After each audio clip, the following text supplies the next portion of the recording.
Is there anything better than beating the New York Yankees? What an incredible performance by this Mets team. We're going to talk about the first game of the Subway Series on the show today. Also going to talk about Edwin Diaz and his continued dominance and a trade deadline update. Willson Contreras David Robertson coming to the Mets. We'll discuss all of it on this edition of Locked On Mets. You are Locked On Mets, your daily New York Mets podcast. Part of the Locked On Podcast Network, your team every day.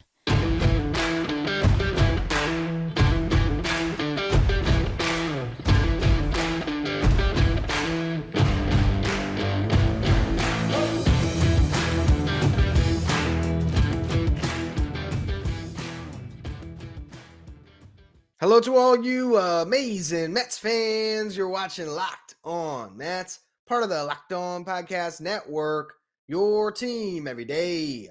I'm your host, Ryan Finkelstein. If you want to find any of my work, follow me on Twitter at FinkelsteinRyan. You can also find some of my writing at justbaseball.com, where I work as the managing editor. Game one of the Subway Series. After the game, you got a lot of guys talking about a World Series atmosphere, complete sellout, loud ballpark, Mets fans, Yankees fans. There really is nothing better in the regular season. We could talk about the matchups that really matter. You know, going up against the Braves next month in August is going to be really the deciding factor in the Mets, winning this division or being a wild card team. But still, there's always something a little bit special about this type of a game, this type of an atmosphere. And early on, once again, you thought, here we go again. Yankees in the Mets house. 2 home runs in the first inning. The Bronx Bombers, who have been doing it all year, best record in baseball. And you think, okay, what's going to happen here?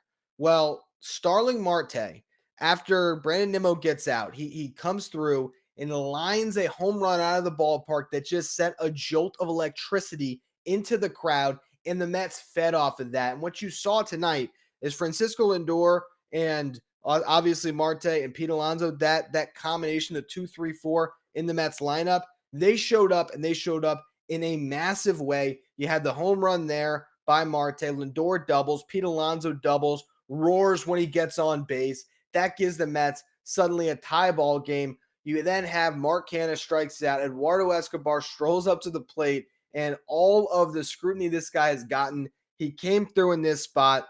Did Rob Manfred juice the baseballs maybe a little bit? I mean, I think the elephant in the room should just be at least acknowledged. But in that spot, Escobar comes through, hits the 2-run homer. Suddenly, the Mets are sitting on a 2-run lead after being down by 2 as you exit that first.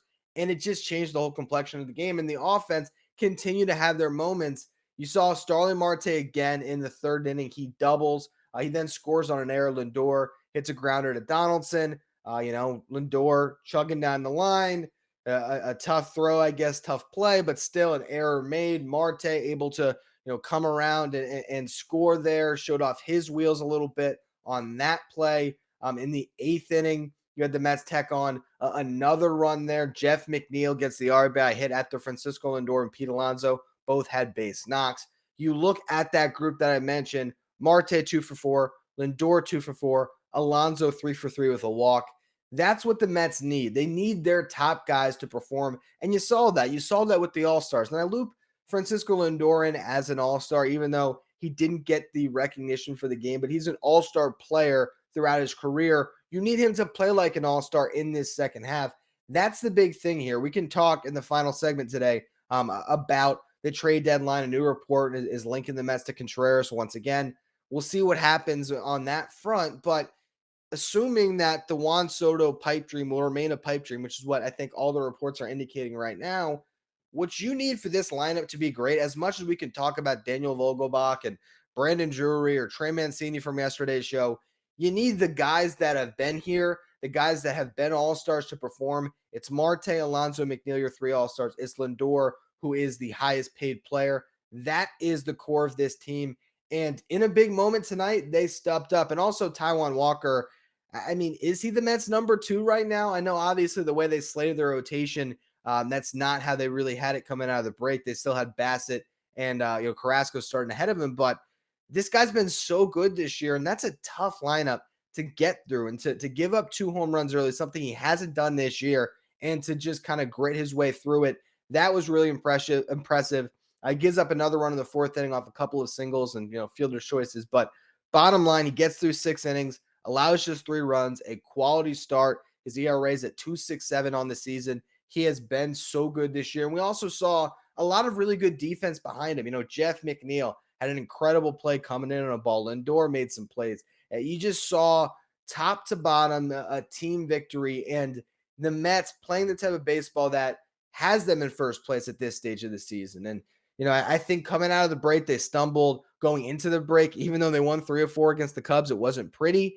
Now you're seeing the team that you expect the Mets to be, and really it just shows what they can do when everything is firing on all cylinders. And then really at the end of this game, what you also saw is Buck Showalter tipped his hands for the relievers that he trusts, because he knew the importance of getting this one. Because you look at the pitching matchup, I mean, Domingo Germán versus Max Scherzer in game 2 of this series, if there was ever a matchup you feel confident in, it's Scherzer going up against a guy that hasn't pitched much this year, second outing, a guy that really doesn't have a ton that you should be confident in.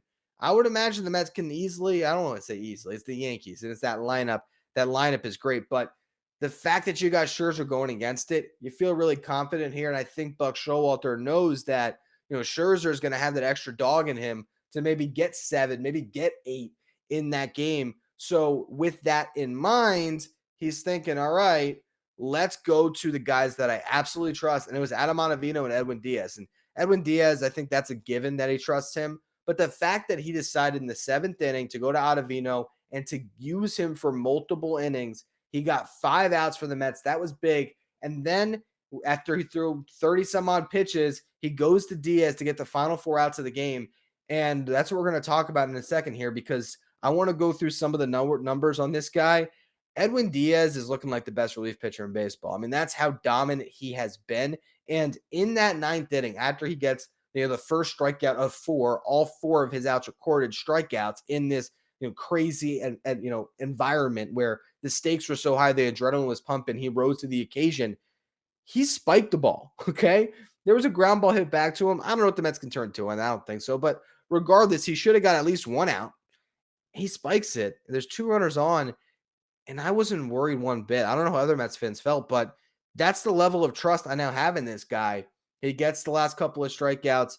He closes the door. Here you go, big Mets victory. So what Diaz has done this season has just been nothing short of remarkable. And I saw Jordan Grossman, our social media coordinator, tweet out today that Edwin Diaz is going to be top 8 in Cy Young voting as a relief pitcher. I don't know if he's far off at that take. That's how incredible he has been. I want to go through the numbers on Diaz a little bit, and then we will close out the show today with a little bit of a trade deadline update. Before we get to that, though, whether you're ready to pop the question or if you're celebrating a milestone moment, find jewelry as unique as her with the modern convenience of online shopping at BlueNile.com. There you can build the engagement ring of her dreams, as Blue Nile has simple online tools to let you choose the diamond shape, size, and clarity, as well as setting style. Blue Nile's bench jewelers will then handcraft her perfect engagement ring. Each ring is one of a kind, so you can celebrate life special moments with fine jewelry from Blue Nile, who have jewelry experts on hand 24/7, available via phone or chat to help you find a memorable gift at every budget. Make your moment sparkle with jewelry from BlueNile.com, and Locked On Mets listeners will get $50 off purchases of $500 or more. This podcast exclusive includes engagement, so use the code Locked On. Again, that's code Locked On. Plus, every order is insured, ships free, and arrives in discreet packaging that won't give away what's inside. Shop stress-free and find your forever peace by going to BlueNile.com today. The New York Mets have the best closer in baseball. I'm just going to flat out say it. I don't care whatever other name you want to throw at me. What I have been watching from this guy, it is utter dominance. It's complete confidence. He's going out there right now, and to him, it's every batter should be a strikeout, and tonight it was. And you look at the stats, they're gaudy, to say the least. 1.55 ERA now on the season, 22 saves, 81 strikeouts and 40 and 2/3 innings pitched. The whip is under 1. You look at his last 7 games, it's 7 innings pitched, it's 7 1/3, it's 15 strikeouts and 1 hit. Just literally unhittable. The last 15 games you expanded out, a 0.63 ERA, 14 1/3, 8 hits allowed, 1 earned run, 1 walk, 31 strikeouts. It's 2 strikeouts an inning. I mean, he is just on this completely different planet, and we know what it comes down to. The fastball, it averages at 99. You got the slider, which is averaging at 91, but he can get up even higher than that whatever way he decides to throw it. The whiff percentage on his slider this year is over 50%. It's just so hard to square up for these guys. Batters are hitting 143 against the pitch. He's putting away batters at a 37% clip on the slider, 31% clip on the fastball. And that's not easy to do, to have a fastball be that type of a strikeout weapon as well. Earlier on in this season, I kind of broke down Edwin Diaz and the difference between this year and previous years. And it was getting ahead early was a big, big differentiating factor. You saw in years past, he could get a little bit walk happy. And now he's cut down the walks. You're looking at 7.9% walk percentage, and the strikeout percentage of 51%, which is, the top mark in the league. It's just absolutely absurd what he is doing. And when you have the stuff that he has, and when he has it, as locked down as far as his control is concerned, where he can get that first strike, and can work around the edges of the zone, where he can dot the corners with his slider, with his fastball. He can work the fastball up, the slider down. It's just a type of mix here that is just impossible for some of these hitters to have any chance on. You need the best possible hitters to even go up and have a good plan and find a way to get on base against him. And even when runners are on, even if, as I said earlier, he spikes a ball and 2 runners are on in the 9th inning against the Yankees, suddenly the tying run can come up to the bat. It doesn't matter. It just doesn't matter. And that is one of those differentiating factors that can swing the tides of a playoff race and can swing the tides, of a World Series run. In 2015, I know everybody wants to knock Jeurys Familia. The guy was what Diaz has been this year. Maybe not quite to the level of Edwin Diaz, who's striking out over half the batters he faces, but he was that level of dominant. And if you look at the playoffs, series by series, if I'm not mistaken, I could pull it up again just to confirm, but I think the only run Jeurys Familia gave up in those playoffs was the quick pitch home run to Alex Gordon. Now, that quick pitch home run, I believe, turned the tides of that World Series. But if you go back and look at the guy, yeah, no runs allowed against the Dodgers. He pitched, 4 games, 5 1/3. It was just completely dominant to not give up a hit in that series.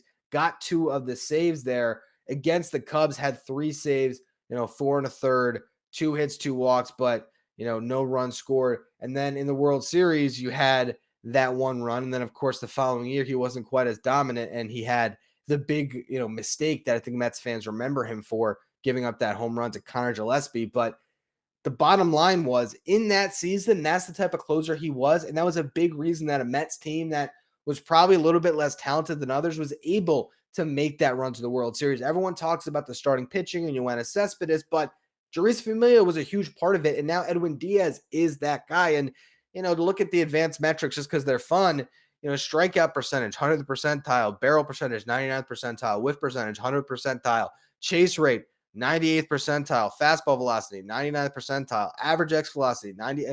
Everything is 97 or higher. It's stuff that is just unmatched in the game right now. So when you have a closer like this, it just sets everything else in motion. And to talk about that series a little bit more, the first game of that series, I should say, going into the day, I woke up pretty much, at least I felt that way, to this stat, as SNY tweeted out that this is the first time in interleague play history that these 2 teams owned sole possession of first place and squared off at the same time in one of these Subway series. Think about that for a minute here. Interleague play started in 1997. I was 2 years old. The Yankees have been in first place, I am sure, a lot of times during interleague play over the past 25 years. The Mets obviously have not. And maybe there was a year here or there where the Mets were in first and the Yankees weren't, but I'm sure it pales in comparison to all the times the Yankees had that type of an edge on this Mets team. And now you're seeing these teams square up. And yeah, sure, the Yankees are the best team in baseball right now with the best record. I'm not saying because of one game in a small sample, the Mets are suddenly a better team, but I do think that at their best, the Mets can compete with this, Yankees team that has been considered a juggernaut. And that is really exciting to talk about. What they have to do, though, is they got to find the right pieces to finish off this roster. And I think we have to circle back here because there's been another report that seems to indicate that Willson Contreras and David Robertson could be the Mets' primary focus at this deadline, trying to iron out that package. And if you've been listening to this show for a while, that'll sound familiar because I think there was a point in the season where no one was really realizing what David Robertson was doing in Chicago because it was early on. He hadn't even quite established himself as their closer yet.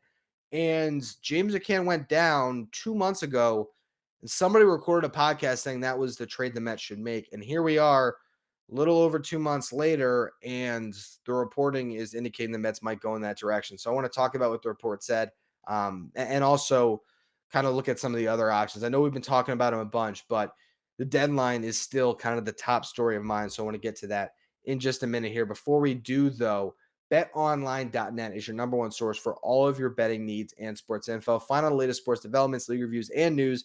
BetOnline is your continued source for all of your sports wagering information, including live betting, esports, and scores.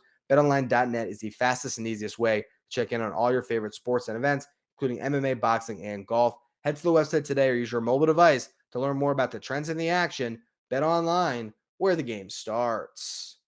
All right, so trade deadline update. Pat Ragazzo of Sports Illustrated came out with a report today that, according to his sources, the Mets and Cubs have had ongoing discussions about a potential trade package for catcher Willson Contreras and relief pitcher David Robertson that would see New York send multiple top prospects to Chicago. And Pat also says that his sources are telling him that Francisco Alvarez and Brett Beatty are off limits, which is something the Mets have made abundantly clear. Those are prospects that are only moving in a deal for someone like Juan Soto. And again, seems like that is off the table. Also, if you go back to a podcast I did about a week ago now, I think it was 2 Friday Farm Reports ago, I talked about the Mets' untouchable prospect. And those were the guys I mentioned, Alvarez and Beatty, the clear untouchables. And then from there, I looked at Alex Ramirez as kind of a fringe untouchable. In the right deal, you'd move him, but I didn't think that he should be moved. Matt Allen was another one that I threw out there as a prospect that I thought the Mets would want to hang on to. And Calvin Ziegler was the third one. So let's just say those names are off the table. You go back to the same package I'm pretty sure I pitched 2 months ago. I haven't listened to the episode again, but if memory serves, this is where I was going with it. It was Ronnie Mauricio. It was JD Davis or Dominic Smith. And if the Cubs want them both, fine. I mean, basically, those are reclamation projects, and maybe the Cubs see some value there by all means. But the main framework was Ronnie Mauricio as the headlining piece. Now they're saying multiple top prospects. So are you trading Ryan Mauricio and Mark Vientos in this deal? I don't think so. I don't think you have to give that much to get. I think it'd be one or the other. And then you look at kind of the rest of the Mets top 20. Is it a Jose Budo? Is it an Alex Ramirez? And do you do that deal? I don't know if I do. It's a couple of rentals to me. I would hope that Ronnie Mauricio is a good enough prospect that can move the needle enough that you can look a little bit further down your list of the Mets top prospects. Let's just go to the top prospects at MLB.com and see what could be on the table here. So as I already mentioned, Matt Allen, I can't see moved. I just don't think they're going to go there. He's the highest ceiling arm in their system. Alex Ramirez is on a tear in high A. You go to MLB.com, they have him ahead of Mark Vientos right now. You look a little further down, you got Khalil Lee, you got Nick Plummer, you got Dominic Hamill, you got Jose Budo, as I mentioned, Calvin Ziegler, Simone Juan, which I don't know if they'd want to trade him. They're very high on him. I think that you're still talking in that class. Mike Vasile, who we talked about in the show yesterday when it came to trading for Trey Mancini, I don't know if you consider him one of the Mets' top prospects. That could be the second big piece that would go in this deal. So if it's Ronnie Mauricio, maybe it's a Khalil Lee, maybe a throw an arm in there. I don't know exactly what the package is. I will say that if the Cubs wanted a Khalil Lee or a Nick Plummer with a Ryan Mauricio plus a JD Davis or a Dom Smith, to me, I do that in a heartbeat. If they want a Jose Budo or a Dominic Hamill, I think the Mets would be open to trading one of those pitching prospects. Again, I think they're so high on Ziegler, I just can't see him moving. But, You never know. So maybe it's an arm and it's Mauricio, and that's the general framework of the deal. But the reason why you do it is because you saw tonight the trust in that bullpen. It's Adam Ottavino and Edwin Diaz. And I think beyond that, there's not a ton that I think the Mets are really confident in, particularly, with the inconsistencies we've seen of late from Drew Smith and from Seth Lugo. You're going to get Trevor May back. That's going to be hopefully a big addition, but you just don't know what you're going to get from a guy that's been out all year. So David Robertson to me is the piece that even if you don't get Contreras, I'd still be laser focused on trying to acquire him because I think he's the perfect eighth inning complement to Edwin Diaz. And Willson Contreras, as we've already discussed on many shows, fits this Mets team not only as a catcher, which would improve them significantly offensively. I think defensively, you could be a little bit concerned that he's not quite the receiver that a Tomas Nido is, that James McCann is. But when you talk about his pop time and the fact that his arm is a weapon, he likes to back pick a lot. There is some value defensively there. Not a lot, but it's not like he's absolutely nothing behind the plate. He at least can control the run game a little bit. The framing, not great, but considering what the Mets need, considering the fact that they need a right-handed complement to Daniel Vogelbach as the DH, I think that Contreras fills that need. And if he were to DH, 3 times a week and catch 3 times a week, I think the Mets are going to be a much better team. So it's a trade that I think is really interesting. It serves multiple needs. I think that the return to acquire these guys, if Ronnie Mauricio is the big piece, and let's just say you have to include one of those minor league arms, as much as it's kind of frustrating to deal that much capital for a rental, Ronnie Mauricio's profile as a prospect has a lot of outcomes that can happen here. If Mark Vientos moves in this trade instead of Ronnie Mauricio, yes, I love him as a prospect, and I would be more upset if he went out than Mauricio, just because I think that Vientos, as soon as next year, could be an impact bat for the Mets. I still believe that one day he could develop into 30, if not 40 home run pop at the big league level. As much as that is tantalizing to think about, he doesn't have a position, pretty much DH only. He'd be first base DH likely. You're okay giving that up if it's the pieces you need to win a World Series. And I know that there is Mets fans that hear this idea of trading for rentals with the Cubs and they think, okay, it's Javi Baez all over again. The Javi Baez trade, okay, had it happened this year, let's just say you take Javi Baez's stats from last season, you plug them on this team, it would have been a win. The guy was amazing in the second half of the season for the Mets. He had numbers that were Cespedes-like, and you could say that's crazy, Ryan. Look at the comparison. I'm not saying he was right there with Cespedes, and obviously the magnitude of the games was completely different, but he was really, really good. And had that Mets team gone on a run, at least made the playoffs or at least won the division, you wouldn't look at it as much of a loss of a trade as you do now that the Mets collapse and Pete Armstrong is tearing the cover off the ball in the Cubs farm system. So you got to give to get the top end rentals. And I think the Mets are in a position with where they stand this year that they got to make that finishing piece. And it's a trade that I would be happy with. Again, when it comes down to the cost, that would be the one thing. We'll see what exactly it takes to acquire them. The return might be so much that I might think it's a bad trade ultimately. But right now, the idea of it is something I've liked for literally months now. We'll see if the Mets end up, getting that trade done at the deadline. But on the show tomorrow, believe I'll be joined by Peter Apple from Just Baseball. He's a big-time Yankees fan, so it'll be good to talk to him about this Subway Series. So make sure you tune into that. You can follow us wherever you get podcasts. Follow me on Twitter at Finkelstein Ryan. Follow the show at Locked On Mets. Thank you for making Locked On Mets your first listen every day. Now for your second listen, check out Locked On MLB Prospects, hosted by Lindsey Crosby, our prospect encyclopedia. That is where you want to go to learn about all the stars of tomorrow. You can follow Locked On MLB Prospects wherever you get podcasts.